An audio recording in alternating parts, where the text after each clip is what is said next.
Good evening, everyone. Welcome to this new episode of Sports Hour live from Hendrick Hall. I'm Trevor Howard here with Sarah Gordon, and obviously I'm decked out in my Houston swag because they're in the World Series. So before we get into anything in the NFL, just quick baseball segment for you right here. The Red Sox going before Topher's on? Topher will be on, and we'll get more in depth with this. But Red Sox Nation, Fuller especially, if you're watching this, nice try. As of right now, the Astros are losing to the Braves. They're looking like absolute garbage right now. But it's only game one. See, okay, it's fine. It's fine. But you know what? I have to show my colors. Love them or hate them, you got to respect them right now because they're in the World Series. So I'm rocking their best jersey here, the Tequila Sunrise uniforms, and obviously, you know, the best logo of all time, the H and the star. You can't beat it. So just quick segment right there. And now we can include Sarah. We're going over the AFC right now. Took some time. It took a little bit of time. Took a little time. But unprepared. That was good because we don't have a lot of time for this time slot to talk about the Bills because they were on a bye week. They are. And maybe it's for the best coming off of a really bad loss against the Tennessee Titans. Maybe they just need a week to just take a bunch of practices, just kind of cool off, warm up for the Miami Dolphins this Halloween at 1 o'clock. I think it's supposed to be raining. I'm going to that game. Yeah. So you might not have the best weather. It's going to be raining. We might be in our ponchos the whole time. But still a lot of fun. I think this is where the Bills thrive. They love the outdoor games, whether it's the snow or the rain or the sleet or the hail or the thunder. It doesn't matter what they're playing. Or an hour and a half, almost nearly rain delay. Yep. Like they did when they beat the Chiefs. And they destroyed Houston in 40-0 in the pouring rain the whole time. Yeah.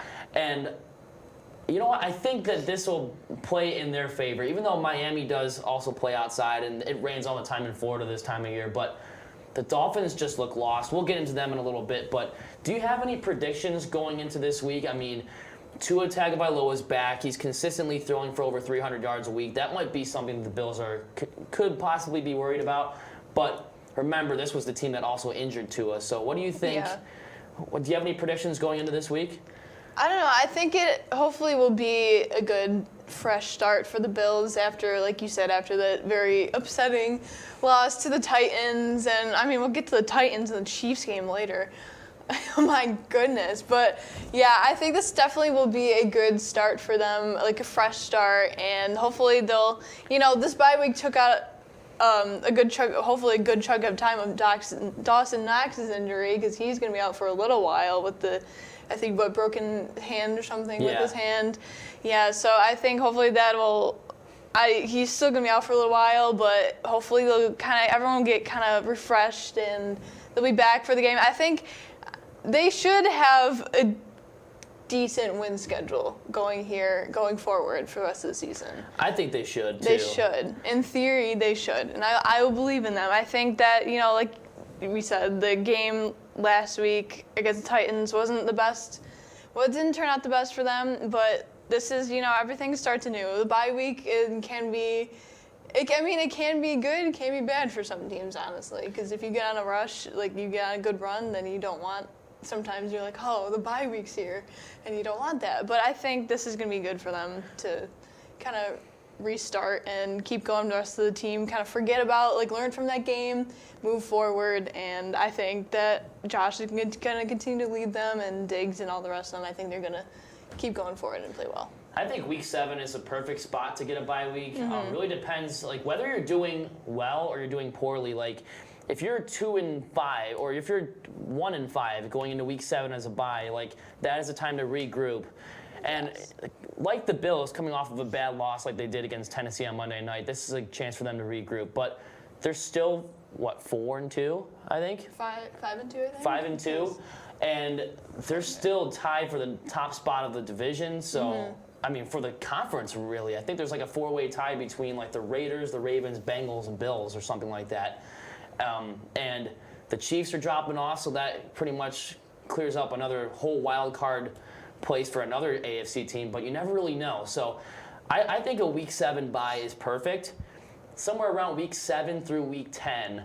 And when you get like the week 4 or the week 15 bye, it gets kind of messy for some teams, and they got to play 14 games in a row. That gets a little tough, but I think that's definitely a good place for the Bills, especially a year where they want to win the Super Bowl with Josh Allen, because that window is open. I think it started last year, and it's probably open until the end of his contract. So there's a lot of time where he can win a Super Bowl. Right. That's a good place to put a bye week. I think they're going to put the Dolphins away I handily agree. too. Yeah. Dolphins couldn't beat Jacksonville.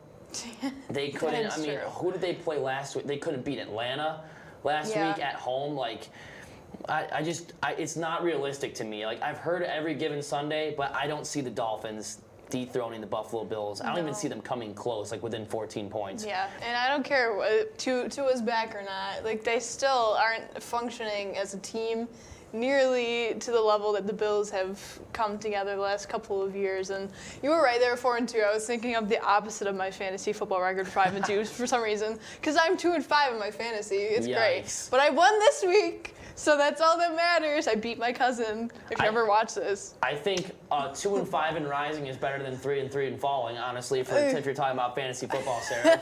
So that works. But I mean, Tua or not, I think. I mean, Tua can probably get you 250 yards. He'll probably throw for a couple interceptions, maybe a touchdown, but that's about it. I don't see him. I can see the Bills winning by 17 or 21 points. Maybe if I had a quick score prediction, 28-7, I would say, if it's raining. I don't see a lot of field goal opportunities, so I would go with 28-7. I mean, it'd be great if we shut them out again, like we did the first time we played them this season. But let's see, maybe I'll go 31-10.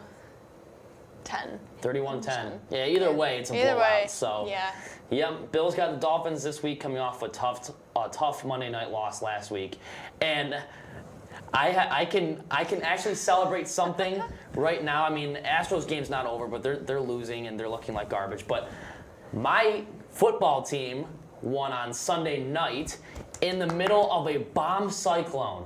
Like, what is a bomb cyclone? I guess it's like a West Coast hurricane. But pouring rain, Jimmy G versus Carson Wentz. Colts beat the Niners in the Bay 30-18. And Michael Pittman Jr., I just have to say this about the guy.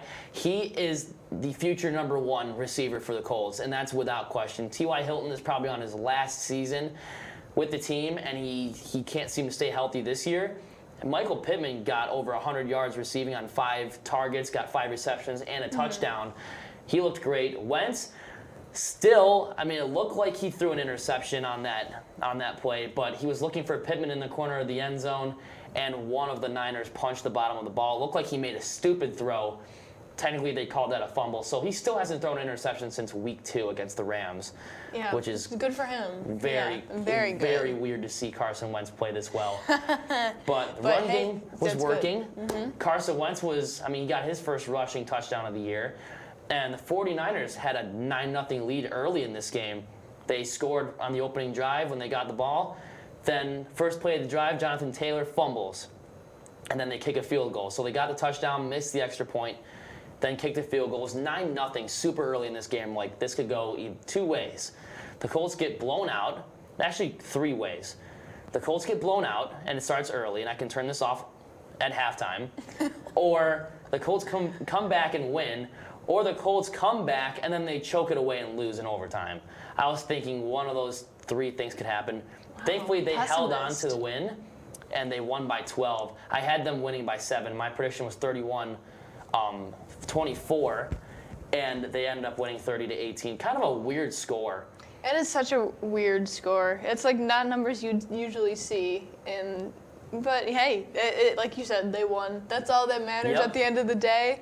Do you really turn it off at halftime if they're losing? If they're losing by like 25, and I know they're not going to come back, and they're like half their team is injured, there's really no point. I can go to bed early. Fake fan. But it's happened before. When I remember those days when Luck was injured and Brissett was getting sacked 12 times a game, and it was 27-0 at halftime. I'm like, we don't have to watch this. We can turn on something else. That's fair. Turn on the fantasy channel or something. But watch something funny, get your mind off of it. Indy, the last 4 games are 3-1, so that puts them at 3-4 overall, and they're playing a huge game coming up, hosting Tennessee this Sunday, so divisional game. If the Colts win this game, they will be 1 game back behind the division lead, which is insane to think about by how bad they started off the season. And speaking of Tennessee, I mean, I really don't want to see the Colts play them on Sunday, but at least it's at home. The Chiefs, what is actually happening with you guys? I have literally no explanation for. I don't even know. I couldn't even begin to understand what's going on. This is not the Chiefs team that we've come to know the last couple of years. They're just falling apart every I've been giving direction. them the benefit of the doubt Yeah. this whole time. Like, I was like, okay, they're 1-2, no big deal. They can climb out of this. 2-3, okay, no big deal. But they're 3-4 right now. We're almost halfway through the season. Right. And I mean, this is 27-3 was the final score of this game. And Mahomes got hurt, so on top of that, like his poor quarterback play, he gets hurt. They threw Chad Henne in the game. They didn't even score a touchdown. So for all the Tyreek Hill fantasy owners out there, I'm sorry for you. Patrick Mahomes probably got you 2 points at best, maybe negative points by how bad he played. The only player that was worth a good job was probably Harrison Butker, the kicker for the Chiefs, as he kicked he was 1 for 1 in field goals. But Tennessee, Derrick Henry is a menace, and I still don't think, like with all these weapons, Tannehill, he has so many weapons, and he's still only throwing for like 215 yards a game. Julio Jones, A.J. Brown, they don't have Jonnu Smith or Adam Humphries anymore, but you could throw it to Derrick Henry, and see, Tannehill's not that great, but Derrick Henry is good enough of a player to bail him out of a situation, and that's why I think they're so good. That front seven on defense, too, is also something to never sleep on because they were getting consistent pressure to Mahomes, ended up taking him out of the game in the third quarter, and it just went from bad to worse for Kansas City. Tennessee is definitely a force to be reckoned with. Yeah, they are, and they clearly kind of started. They were looking like good. I think Derrick Henry, he's their kind of number one. Usually we're looking at the quarterback, but like it's Derrick Henry who's that fixed point that everyone's kind of working around, and he's really been like the number one leader, I guess, for that team. But we were obviously the Titans started this off with beating the Bills last week, and now they're beating the Chiefs, and we're like, oh my gosh, like what? Who are they coming for next? Henry also got his first career passing touchdown. That's true. Like they ran some weird jet sweep play where he rolled out and threw a pass in the corner of the end zone. I'm like, yeah, Derrick Henry can run, but look, he could also pass it too. Like he's just an all-around good player. Yeah, he really is. You got to give him props, even though we hated him running all over us for the Bills game. But he's their number one weapon guy right now. He's really just playing great. And thanks to you, Tennessee, this was the Colts' best opportunity to get back in the division running. But you had to beat the Bills and the Chiefs back-to-back weeks. This is what I thought was the golden hour for Indy. Like you blow out Houston, you come back with a win against San Francisco, but Tennessee beats Buffalo and Kansas City. 2 top-tier teams from last year. Buffalo's still up there. Kansas City, I don't know what happened to them. They fell off a cliff. Yeah. But they beat them by 24. Chiefs couldn't even score a touchdown. Right. So it's just not looking good, and I'm really just curious to see what the rest of the season is going to be like for them, because we're not even halfway yet. No. And there's always, like as we're seeing with the Colts, there's never you play terribly and sometimes it is like that the whole season where you're just awful the whole season. But like I said, we're seeing with the Colts, they're starting to come back now. Yep. So who knows what Kansas City is going to do the rest of the season, if they're going to just keep tanking like they're doing right now, or if they're going to pull their usual Chiefs magic, I guess, to say. We'll have to wait and see, but I'm just curious. Right now, it's just really it's really odd. It's been a really interesting season. But at the same time, all dynasties have to come to an end. That is true. Maybe this was the mini Chiefs dynasty that started in 2018 and it ended in 2021. Mm-hmm. They went to 2 Super Bowls and won 1. They went to 3 AFC Championship games in a row. Maybe this is the end of the Chiefs dynasty. Maybe we're witnessing that, but it's still Patrick Mahomes on the other side of the ball. Right. I don't want to give him the benefit of the doubt because he's played like garbage the past 3 weeks or so. But you never really know. He's still a really good quarterback. But 27-3, I don't know.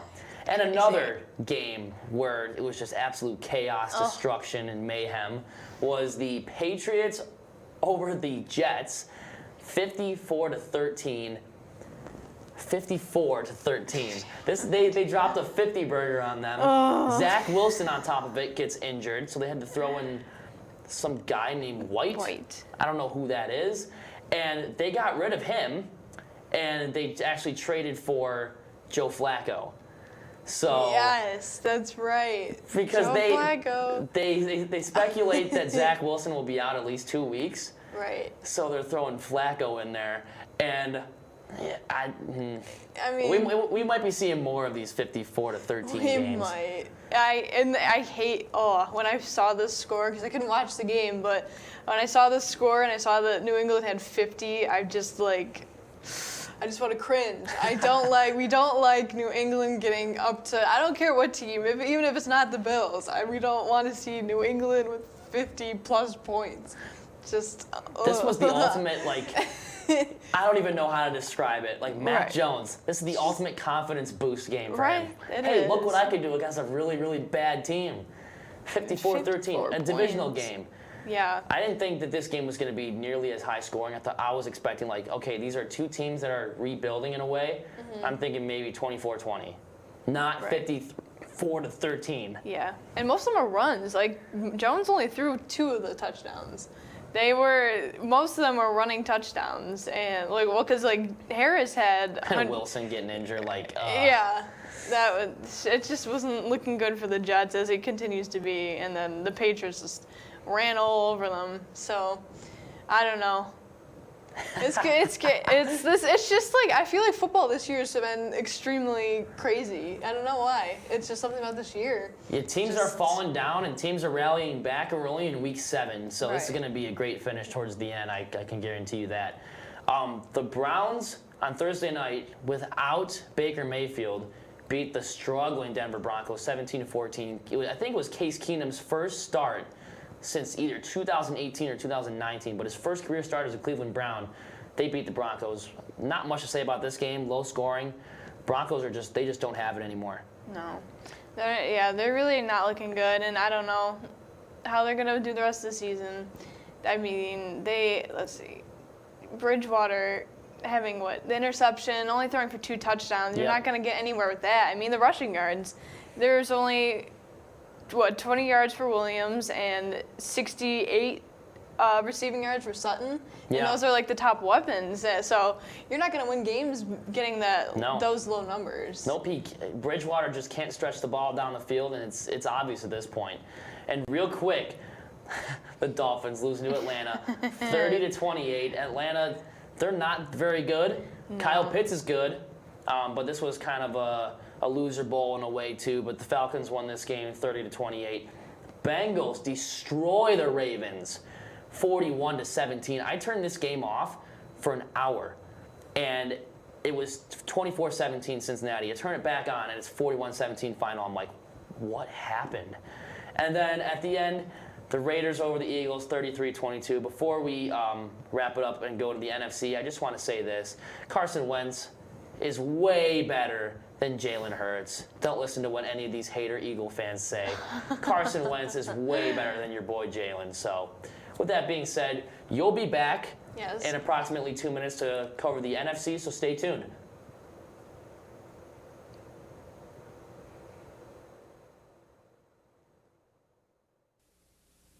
We've been down there. You gotta do the same. All you do is sign. So don't get nervous. Sign your name. For selective service. It takes no time. Just sign on the line at the post office. For selective service. Hey guys, if you're about to turn 18, you've got to register with Selective Service. It's simple. Just go down to the post office, fill out a card, and turn it in. That's all there is to it. There's no draft now. You're just adding your name to Selective Service's list in case there's a national emergency. So if you're 18 now, Selective Service, you gotta get down. Post office. Register with Selective Service. It's quick, it's easy, and it's the law. Takes no time. Just sign on the line at the post office. Selective Service. We've been down there. To the post office. You gotta do the same. Post office. All you do is sign. So don't get nervous. Sign your name. For Selective Service. It takes no time. Just sign on the line at the post office. For Selective Service. Hey guys, if you're about to turn 18, you gotta register with Selective Service. It's simple. Just go down to the post office, fill out a card, and turn it in. That's all there is to it. There's no draft now. You're just adding your name to Selective Service's list in case there's a national emergency. So if you're 18 now, Selective Service, you gotta get down to the post office. Register with Selective Service. It's quick, it's easy, and it's the law. Takes no time. Just sign on the line at the post office. Selective Service.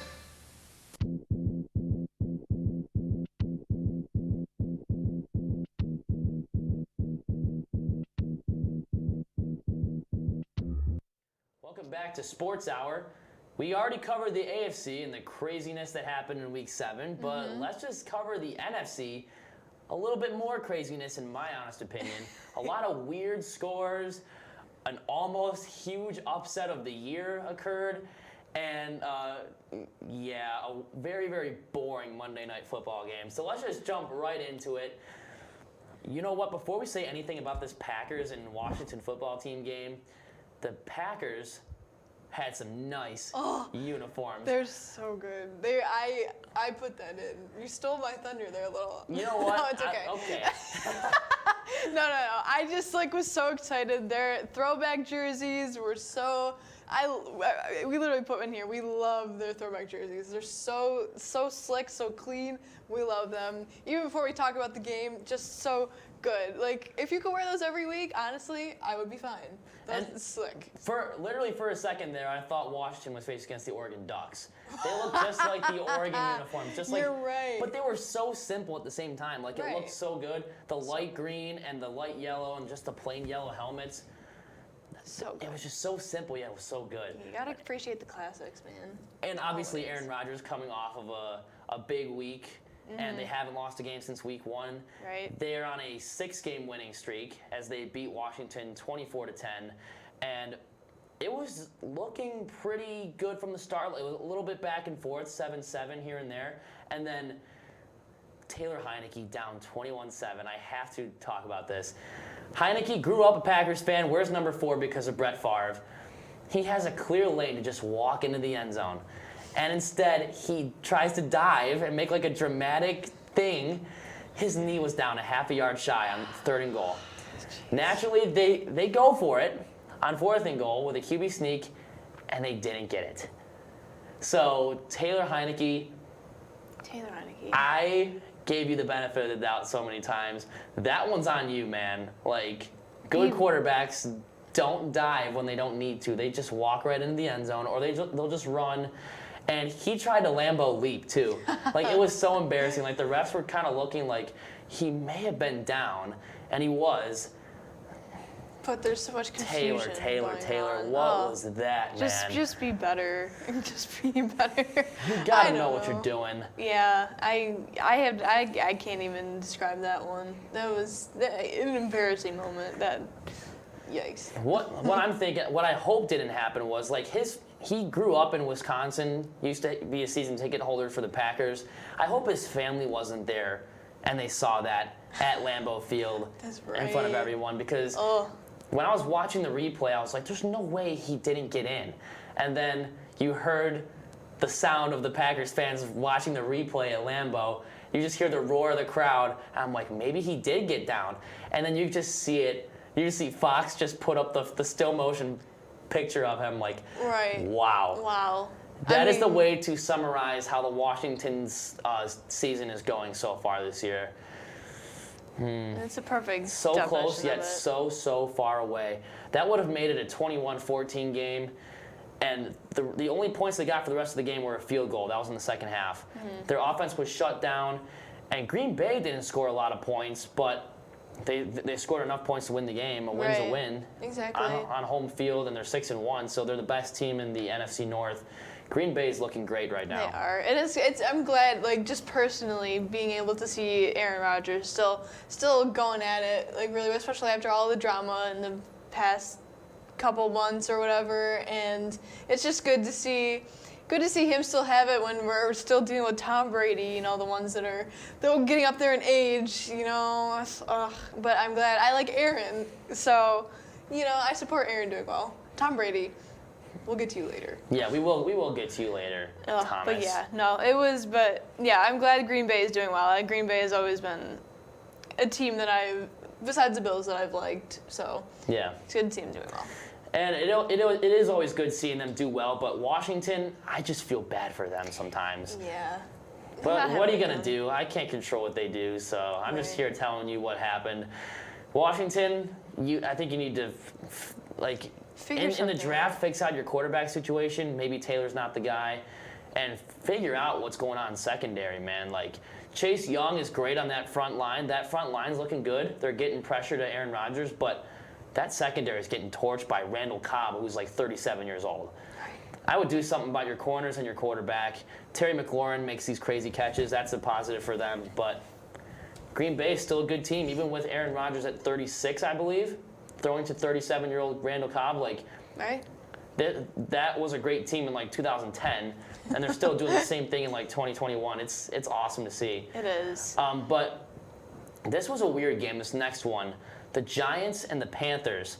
So Sam Darnold, I don't know what happened to him. He's fallen off a cliff. But with 3 minutes to go in the third quarter, the Giants were up in this game 5-3. I thought I was watching the New York Rangers versus the Carolina Hurricanes. I'm like, oh wait, this is the Giants and the Panthers. I'm like, what is this? I thought it was the third period with 5 minutes to go. Hey, look, Rangers are up 5-3. No, this is a football game we're watching, and it's the third quarter, and it's 5-3. But Sam Darnold, I think we need to address that elephant in the room first. Right. What happened to him? Is he playing injured? From his stats from week 1 to 3, he was outstanding, throwing darts. But ever since then, they've lost 4 in a row, and he's throwing way more interceptions than he is touchdowns. You have to wonder, is he playing on some sort of injury that they're not telling us about? I really don't know. And it seems like there's been a lot of quarterback injuries this year so far already, and we're only halfway through. So it's very possible. It's a position that you're out there all the time. Every position you have a chance to get injured, but especially if you're risking being sacked all the time. And the Panthers aren't that good of a team, so he does get sacked sometimes, and I don't know. It seems like he could be. He had an interception, only 111 yards, and I don't know if he's just been going down the last couple of games, so I don't know. And just as the team as a whole, they haven't been getting any of the rushing yards that they need or the receiving yards, and obviously they only put up 3 points, so I don't know what's going on with them, but they're clearly taking a little dip here. So. Yeah. I thought he found his new home in Carolina. All he needed was a change of scenery from New York, move him to Carolina. He was looking great. I think he's honestly playing injured, whether it's to his throwing shoulder or something, but his throws just don't look accurate anymore, and he's underthrowing a lot of passes. So you have to think it's an upper body injury, maybe an arm or a shoulder injury.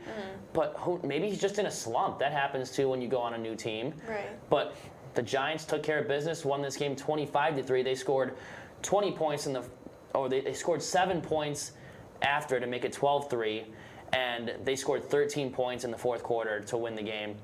And once again, another team that you think should be scoring is getting held to only a field goal. Right. I don't know what's going on with Carolina. This is you thought the AFC was pretty wacky. Look at what's going on in the NFC right now. Yeah. But everything's going crazy. Giants fans are happy. They've definitely deserve some happiness, especially what happened last week after that Rams game where they lost 38-9 or something. But yep.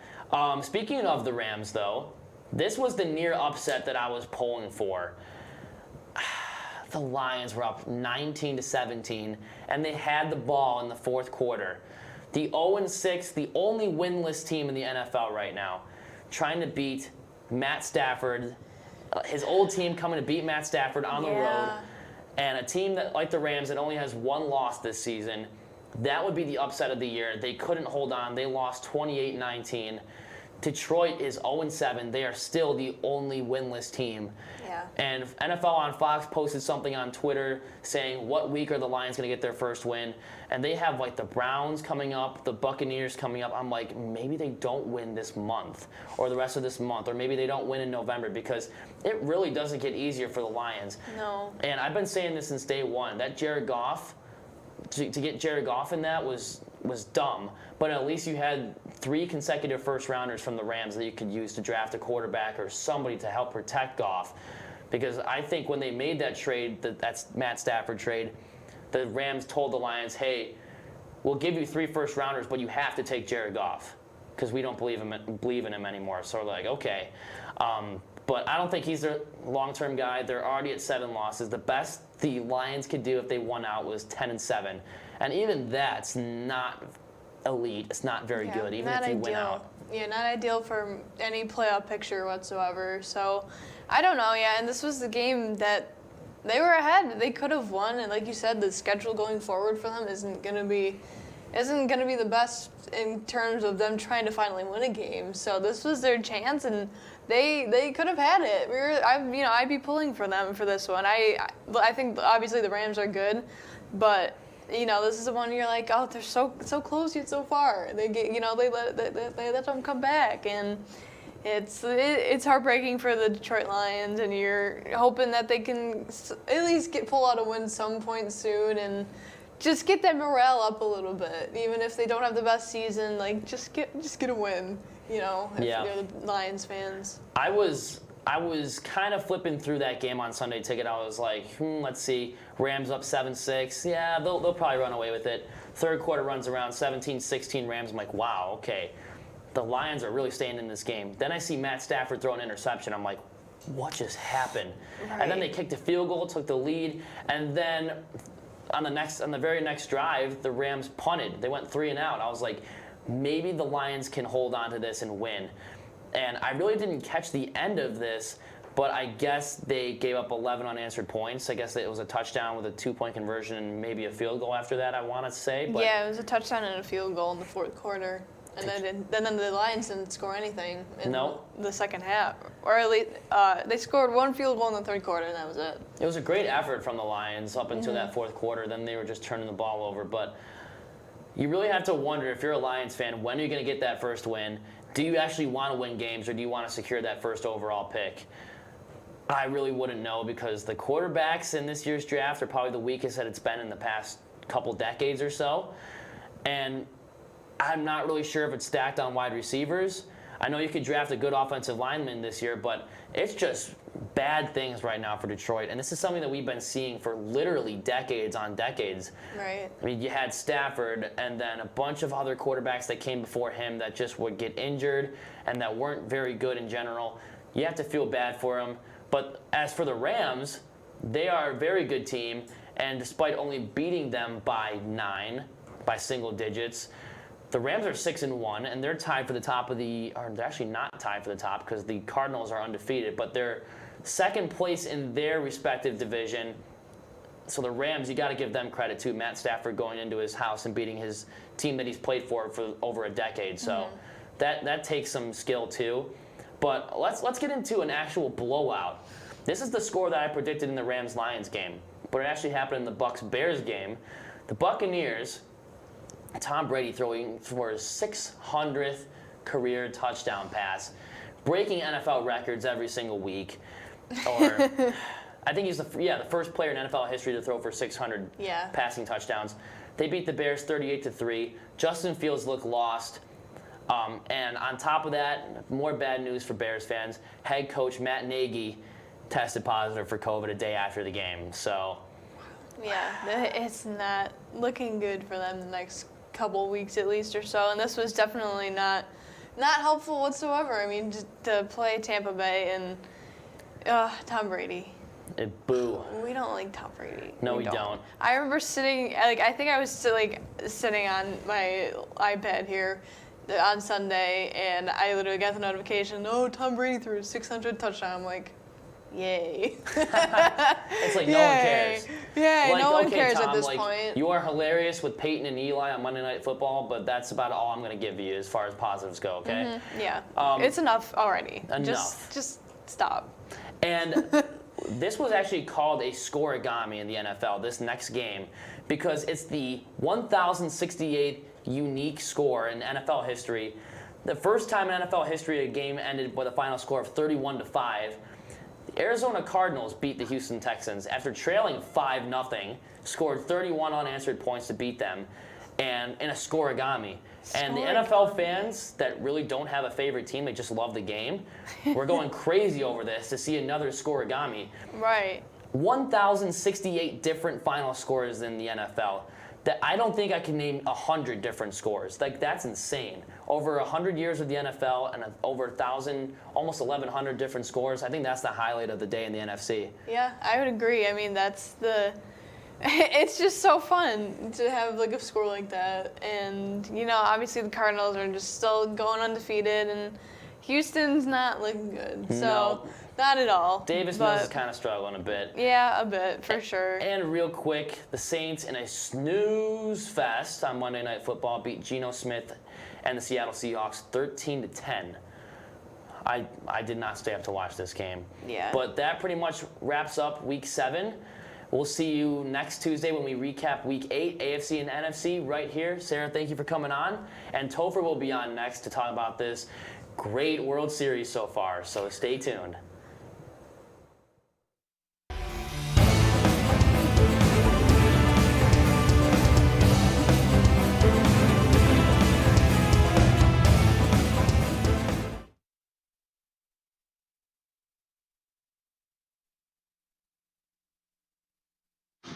Most party fouls are pretty dumb.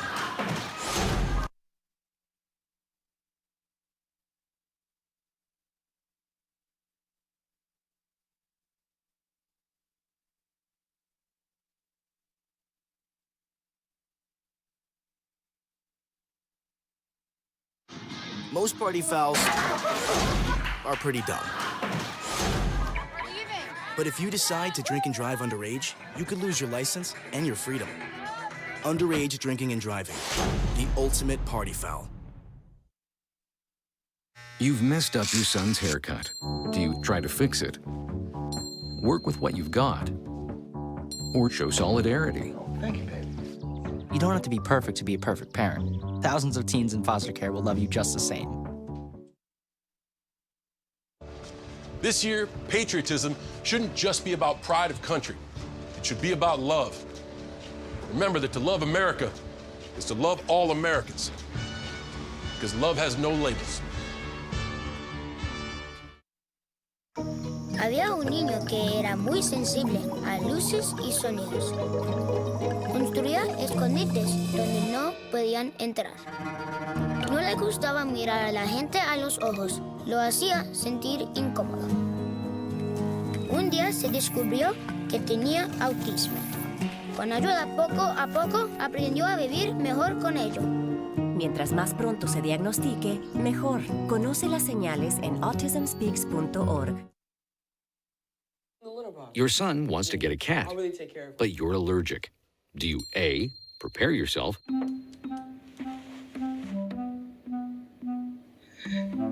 B, make the best of it, C squared equals 25.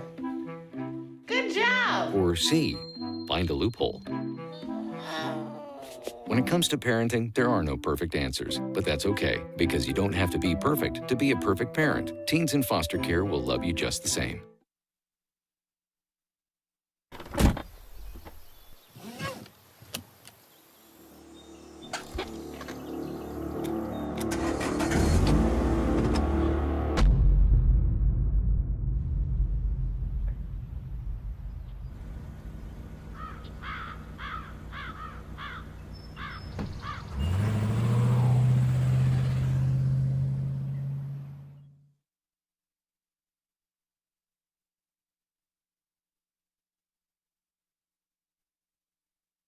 We cannot be bystanders. We can stop to make sure someone is okay. We can warn someone when their drink isn't safe. And disrupt the situation. We can. Get someone a cab. Or walk them home safely. We can make campuses safer for our friends. Our roommates. Our classmates. Our fellow human beings. We cannot be bystanders. We can. Intervene. It's on us. All of us. Learn how and take the pledge at itsonus.org.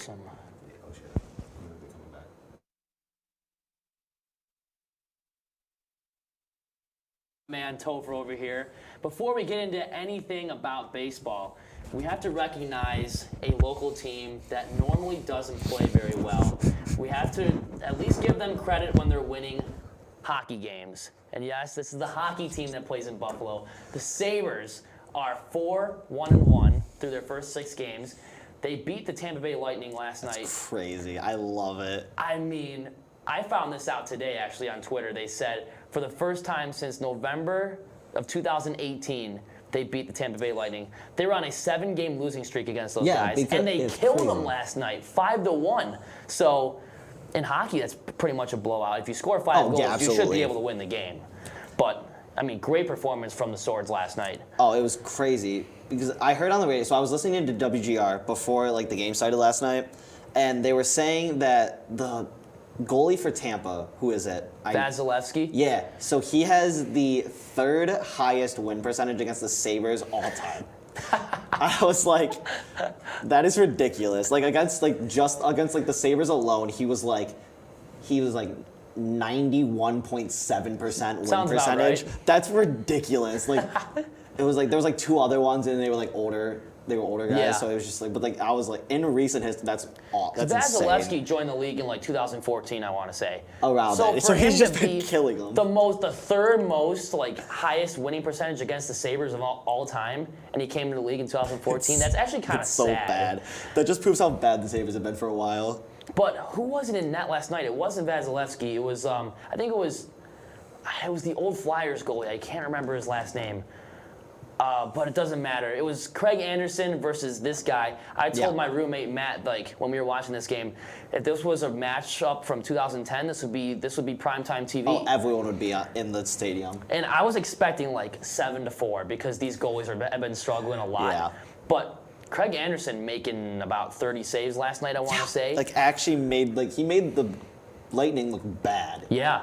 Like kind of crazy to think about when they literally won the Stanley Cup like 2 years ago, right? Yeah, they won back-to-back. Oh, they did go back-to-back. Oh my God. That just proves how little I've been paying attention to hockey in the past few years because of the Sabres. But, it's just bad. Yeah, Sabres suck the life out of you, but you have to appreciate it when they're actually starting off well. And they're playing their brand of hockey under this new coach in Don Granato. Like, even without Jack Eichel, like, I think if Jack was on this team would be, 5 wins, maybe even undefeated. But this is just like good to look at as far as the future goes. And not to mention last night, the Sabres were also playing against the men in the striped shirts a little bit because Steven Stamkos took a high headshot on maybe the new captain in the next 3-4 years, Dylan Cousins, and it didn't get called. But that was a bad no call. Thank God he got up. He was fine. I don't think he went into any sort of concussion protocol. He seemed okay. But you hate to see that on a young player. I call him the workhorse from Whitehorse because he's from Whitehorse, Canada. One of our best prospects, Dylan Cousins, you hate to see him get a shot like that and not have the refs in your back pocket to at least give him a 4-minute penalty there. Yeah, it was an awful no call. Like I literally think I turned it on and like one of the first things I saw in the game was that hit and I was like, what the heck is going on? Another thing you love to see though is Victor Olofsson getting 2 goals against the Lightning because he has just come out this year. Like before he was fans kind of liked him, but like media-wise, people were kind of like leaning away from him. And like this year, he's just been a star so far. Victor Olofsson was pretty much only productive on the power play. Yeah. So to see him get 2 5-on-5 goals, that's awesome to see, especially coming from Sabres fans too. Like everyone was saying, oh, Olofsson's all fun and games for him until it's even strength, and then he can't seem to find the back of the net. That has got to be a confidence boost for Victor Olofsson. Changed his number. I'm like, why are you doing that? But I guess it's working. It's doing something for him. I guess it's working. But, this team, I don't want to say they look complete because their defense is very old. Their goaltending is obviously very old with 41-year-old Anderson Tokarski, who's very young, and then Aaron Dell, who got sent down to the Rochester Americans in the AHL. Their goaltending can use a little bit of work. Yeah. But as far as their offense goes, they're getting secondary scoring. I mean, Kyle Poso finding the back of the net. Gergensons, Hinostroza's finding the back of the net. And I love seeing the secondary scoring. This was the Sabres' crazy. problem when they won 10 games in a row. The only players that would score were Eichel, Skinner, Pominville. That was your problem. Like, you weren't getting secondary scoring. And it's definitely an issue when Pominville is one of the leading scorers. Because back in 2009, you would expect nothing less. Yep. But Palmer, Roy, Vanek. yeah, that's the stuff that you would see. That is my childhood Sabres. But no, I don't. No offense, I don't want to see Pominville winning, being the third highest scorer on the team during that stretch during 2018. Right. It's just not the ideal situation. And that season will go down in history as what could have been for the Sabres if they just won 41% of the rest of their games. They ended up winning 29% and finished like 26th in the league, missed the playoffs. Pain. But you never know what could come from this year. The arena's pretty empty, but maybe that's what the Sabres need. Like, maybe that's what the Sabres want. Like, they want to play in an empty arena because obviously they're playing fairly well at home. Hey, look what the Bills did after playing in an empty arena last year. Maybe even if it wasn't empty, it was this year for the Sabres, it is a much less crowded experience for them. So maybe they're just thriving in that environment. Yeah, and I think the next 3 games for the Sabres they're going out west, facing against the Kings, the Ducks, and I believe Seattle. Yeah. So those are at least 2 winnable games, if not all of them are winnable, because the Kings are really struggling. They're rebuilding. Yeah. The Ducks are in the runnings to trade for Jack Eichel, so they're obviously rebuilding. And the Seattle Kraken have won 1 game out of their first 6. So if the Sabres are consistent, they should be able to win all 3 of these games by the way they've been playing these first 6 games. For sure. Obviously, looking at Seattle, it's expansion team. No expansion team in sports history is gonna do what the Vegas Knights did. It's unheard of. That was an anomaly. 100%. I don't care what sport it is, baseball, hockey, basketball, football, if they ever do. Texans were bad. Yep. Well, I don't even remember. Jaguars in Jaguars 95 were were awful. terrible. It's just it's not something that happens in sports. So with Seattle, you can't expect it to be that kind of situation. Playoffs, champion, just going deep in the playoff. It's crazy. It was amazing when it happened, but for Seattle, you just gotta kind of take it with a grain of salt and understand your team is literally rebuilding from the ground up. Right. And what's good about Seattle is they have the pieces to get there. Their goaltending is a solid group of guys, starting off with Philip Grubauer, their starting goalie, he was great with Washington when they won the Stanley Cup. And, Brandon Tanev, guys like that, and free agents that still have time to gel in a new city, in a new arena. Vegas was an anomaly. What they did, crazy. Even though they went to the finals, they didn't win the Cup. Crazy. They forced the Game 6 against Washington that year. What they did was insane. It was astronomically impossible at that time. And nobody was counting them in. I think they won their first 7 games in a row. Yeah, it was ridiculous. And they were undefeated in the month of October. It was the opposite like of what the Kraken are doing right now. Yeah. But Sabres looking good. What can you really say? It's exciting. It's literally I wouldn't get your hopes up because they can turn on a dime. I can't. I just like watching it in the moment. I cannot confidently be the team looks good right now. November, December, though, I don't have any knowledge of what's gonna happen. So just gotta take it in the moment and be happy with it. Savor what they're doing right now because it could change like that. For sure. So I'm liking what they're doing. Let's transition into the World Series Which is something you're not liking, what's happening. Yeah, let's. This is a little good news, bad news situation. Yeah, for Trevor, yeah. Good news, check. Bad news, here we go. Top of the 4th, and in a game at Minute Maid Park in Houston, Framber Valdez, this has been an ongoing thing with him this entire year. I think he's the most inconsistent starting pitcher in this league. That Game 6, or was it Game 5 or Game 6 in Boston? I think it was Game 5 to take the 3-2 series lead. He goes 8 innings, gives up 1 hit or something like that, or 1 run, 1 earned run. This game, he gives up 8 hits and 5 earned runs. It's stupid. It's insane. And Jorge Soler, on the 3rd pitch of the game, Framber Valdez hangs a 78-mile-per-hour curveball right over the heart of the plate, and he smoked it. Almost hit the train tracks. The Astros most likely will start off 0-1 in the series, which is not something you want to do at home.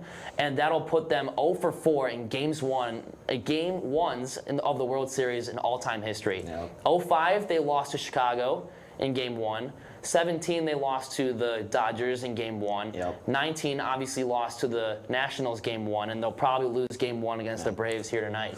Nice little stat moment for Soler. So, turns out, I saw it on the TV newscast before we came on.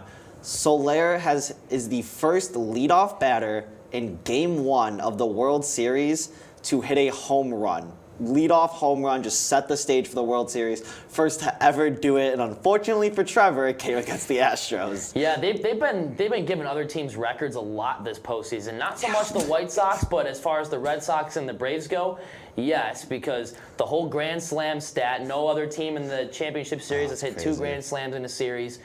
They already set that record. And then, the record that Topher just mentioned, obviously starting off the season or starting off the World Series with a bang. Their first World Series since 1999, where they lost to the New York Yankees and that dynasty they had back then. But they're out for blood. I mean, they beat the Dodgers in 6 games, which I thought was virtually impossible. And you could tell that they want to win this. Oh, it's crazy. And they want to put them away early. Jake Odorizzi is pitching right now for Houston against Jorge Soler, top of the 4th. This game started almost 2 hours ago. We're only in the top of the 4th inning. Yeah, it's hits. Like, Atlanta's just getting the bat on the ball just consistently every inning. So they've scored every inning so far, and they're in the top of the 4th. So it's like... Yep. I think the only Astro that you can tip your hat to right now is Michael Brantley, who's 2 for 2 with a single and a double. Altuve, dude, I mean, striking out looking twice in the World Series in front of your home fans, like, that's stupid. Not a good look. Bregman getting a base hit was clutch. Kyle Tucker in the bottom of the 1st when the score was 2-0 had a bases loaded situation with 2 outs. He almost beat out the throw. I saw the highlight before we went out on the air. Almost beat it out, which would have scored 2 runs to tie the game, and he grounded out barely, just by a hair. They got him. It was close. It was pretty close. That would have definitely been a rally. But I think what the Astros need to do in this game, if they even want to have a shot of coming back, just break the goose egg. Yeah. And then start a rally from there, whether it's 5-1 or 5-2 or hit a 3-run homer or something, get closer in the game. But this has happened before. The Astros are calm in this situation. They were down 9-0 twice in 2 different games to the Red Sox. Granted, I think one of those was at home too. This is where they thrive. It seems like the year they won the World Series, they were playing from behind the whole time. They almost lost Game 2 as well, and then Gonzalez hit that game-tying homer to send it into extras, and then it just went back and forth from there. I think Springer got the game-winning run in Game 2 of that series, because if you're down 0-2, it's rough, especially going back to Atlanta for Games 3, 4, and 5. For sure, yeah. They did that in 2019, where the road team won every single game of that series, which was incredible. Weird. That's a weird stat. It was. Like, the Astros were down. They lost Game 1 by maybe a run or 2. Yeah. And then Game 2, they lost like 12-3 to the Nationals, and it was looking bad. And then the Astros were blowing them out in Washington in Games 3, 4, and 5. And then when they went back to Houston and for 6 and 7, they lost 6-2 and they lost 7-2. Yeah, it's crazy. So I don't know if that will necessarily happen again, but I mean, just look at the record that the Braves have right now. They have like 88 wins, but don't count them out, because obviously they have what it takes to take this series and run with it, just by the way they're playing tonight. Yeah. And Jake Odorizzi has 2 strikeouts. Yeah, I just saw that. Maybe you should have started him. Yeah, seriously. Instead of Framber Valdez, because he'll get you a great Game 5, but a Game 1 to start the series, he'll. Dude drops the ball when it to start. It's just not. He did it against both teams so far. Yeah. Did he start? Was he Game 1 for the Sox? For the White Sox. For the White Sox. Oh, White Sox, that was Lance McCullers. Oh, so it wasn't even. He just can't play Game 1. Nope. And then Framber started so Game 2 for the Red Sox, and he gave up the grand slam. Well, yeah, that just wasn't a good look for them. Wasn't a good look to start. But the game's not over. Top of the 4th. No, not at all. Strange things have happened, but I don't think the Houston fans are going to leave this game early, because, well, number one, they paid a lot of money for these tickets. Number 2, it's the World Series. You never know when they can go back. You never know what's going to happen if Correa leaves. When's the next time you guys are going to go to the World Series? So they have to just stay there, rally behind the team, and actually get some hits. Like you need, in order to score runs, you have to swing at the bat. And looking at strikeouts will not score you any runs. I don't care what team you play for. But like I said, it's top of the fourth. And Albies just got on again. I think it was off an error. A runner, some error. Because I just looked. Because his average went down, but he's still on base. So yep. Dude, he's playing. He's realistically 3 for 3. Yeah. Like I don't like errors at the end of the day. Yes, but like he's got his OBP right now is 1,000. So right. Like before we even set this up, and before we even went on the air, we were watching the game, and I saw the Fox Sports taker of their lineup. I'm like, wow, this lineup that the Braves have has the possibility to inflict so much damage to this Astros defense, and they've been doing it so far today. Yeah. I was like, everyone's sleeping on the Braves, I feel like. It's just one of those things. I don't think people realize how good and deep their lineup is until you actually like sit down and watch the game. Like I think I wasn't. I don't watch a lot of NL, and then when the game came on and I saw like the opening, I'm like, this team is deep. Like when you have Jock Peterson batting 8th, it's got to be doing something good for your team right now. Like that is a good way to like close out your lineup when it's Jocktober at the end of it. Yeah, and I hate that I said that, but it's funny. So not even Jock, but like the top of the order, like Soler, Freeman as your top 2. Yeah, Freeman in the World Series is good for baseball. It's just that simple. Freddie Freeman is just such a face of baseball from like the NL standpoint. I love him. He's so good, and he's just like. He just hits the ball well. He just has a good, he is literally the Trout of the NL, really. Realistically, just being a face for baseball. Like, a guy anyone can look at and be like, yeah, I can respect him. Like, no one hates Freddie Freeman. Nobody hates the Atlanta Braves. That's actually really. I feel like nobody hates the Braves. Houston might right now, but Houston fans might right now. I don't hate the Braves right now. I hate the opportunities that they're giving them, and they're just cashing in on it. That's fair. That's what they're doing. But, yeah, it's also great to see Charlie Morton back in the World Series. He did leave with an apparent shoulder injury, I think it said. I didn't see what the injury was. I just saw he left. But he left the game early, and they're going to their bullpen. So this is the time for the Astros to they gotta take on their advantage. Opportunities. Charlie Morton, that's also good for baseball. I mean, I feel like a lot of people like that guy. He's always played clean, and he's never got caught up in that spider tack stuff. Yeah. He's just a happy guy on that mound too. So you love to see him in there. I don't want to see Jake Odorizzi right now, though. Yeah, no. Can we just take a second? Could we acknowledge if Ronald Acuna was in the lineup? No, don't even. Oh my God, I miss Ronald Acuna, dog. He's so good. He's so exciting. It would be 11-0 Atlanta right now. He's so exciting to watch. It's insane. I hope he gets the ring, even if he's injured. Like, I hope Atlanta wins just so Acuna can get that ring, because he deserves it. Dude is so good. I remember everybody in July when he went down with that ACL tear. I was so upset. Was like, Braves are dead. Their season's done. Yeah, I mean, to be fair. I'm like, wow, okay, wait. I'm like, well, first of all, I understand where you're coming from. Yeah, like he was for a 1 point, specifically June. Yeah. He was the offense for the Braves for a while. He was their entire team in June. He was the most exciting player on that team in June. Like Freddie Freeman is like the core of that team, but Acuna was the team in terms of like a statistical and like performance standpoint. Yeah. I can definitely agree with that. But at the same time, I'm like, hold it. You still have this stacked lineup behind him, too. But like, it just would have been so exciting. And it is pretty incredible to see what Houston's doing with no Verlander, no McCullers, and a bullpen that's extremely young. I mean, both teams have injuries. You can't blame whatever team loses. You can't blame it on injuries because both teams are battered and they still made their way to the World Series. Both teams are good. But I mean, I think it would be awesome for baseball. Not really for baseball fans, but it would be nice to see Dusty Baker get his first ring as a manager. Yeah. I think that would be good for baseball because he's been after that for decades. For sure. So it'd be cool to see that. But, I mean, as far as Game 1 is concerned, this one kind of looks like, the Astros kind of look like the deer in the headlights. Yeah. Hopefully we don't come back and regret that. Well, I don't come back and regret that saying next week. You'll love it. But the question is, what will the result be when we come back next week? When we come back next week, what do you think? What's the game score? Like the series score by the time we come back next week? I believe they play 4 or 5 games. I think they get all 4 in for sure. Okay, so I'm gonna say 2 2. Okay. I think the series will be tied. But last time when we were in this situation, we were talking about possibly the Red Sox going up 3-1 in the series. That's true. That's true. So I think that's good luck when I'm talking negative about the team. Maybe it's that little reverse psychology thing going on. But right now, the Astros look like a deer in the headlights. They shouldn't be shaken by this. They're a good team. Atlanta's a good team. But, yeah, that's the World Series for you right there. I'm going 3-1. I'll say 3-1 Braves just off of optimism. Okay. All right. Optimistic and the way that they're starting it, so that'll be mine. Optimism Tuesday. We will see you next week right here at Hendricks Hall for Sports Hour. Hopefully when the World Series is almost about to wrap up. So we'll see you next week.